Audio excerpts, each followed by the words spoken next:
সম্মানিত পৌরসভাবাসী, পবিত্র মাহে রমজানের সম্মানে বাংলাদেশ জামাত ইসলামের পক্ষ থেকে গাইবান্ধা সদর আসনের এমপি আব্দুল করিম বললেন, নিজ নিজ আঙিনা পরিষ্কার রাখলে দেশও পরিষ্কার থাকবে। বিস্তারিত থাকছে গাইবান্ধা থেকে রজত কান্তি বর্মনের প্রতিবেদনে। গাইবান্ধা শহরকে পরিচ্ছন্ন রাখার উদ্যোগ নিয়েছেন গাইবান্ধা ২ আসনের জাতীয় সংসদ সদস্য ও বাংলাদেশ জামায়াতে ইসলামী গাইবান্ধা জেলা শাখার আমির মোহাম্মদ আব্দুল করিম। রোববার ফজরের নামাজের পর বেশ কিছু নেতাকর্মীকে সঙ্গে নিয়ে এই পরিষ্কার পরিচ্ছন্নতা কাজের উদ্বোধন করেন তিনি।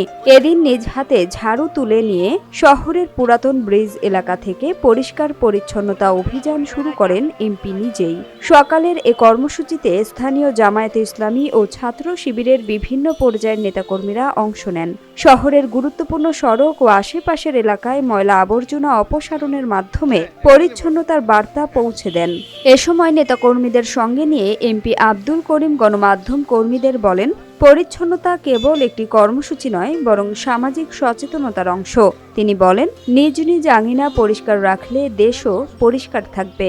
তিনি আরও জানান, রমজানের পবিত্রতা সামনে রেখে এই উদ্যোগ নেওয়া হয়েছে এবং গাইবান্ধা শহরের ৯টি ওয়ার্ডে ধারাবাহিকভাবে এই পরিচ্ছন্নতা কার্যক্রম চালানো হবে।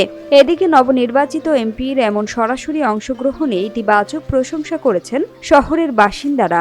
তাদের মতে, একজন জনপ্রতিনিধি নিজে হাতে ঝাড়ু তুলে নিয়ে পরিচ্ছন্নতার কাজে নেমে পড়ায় নাগরিকদের মাঝেও ইতিবাচক বার্তা পৌঁছেছে এবং শহরকে পরিচ্ছন্ন রাখার অনুপ্রেরণা তৈরি হয়েছে। তারা চান সমন্বিত উদ্যোগে হলেও পরিচ্ছন্নতার এই কার্যক্রম যেন অব্যাহত থাকে।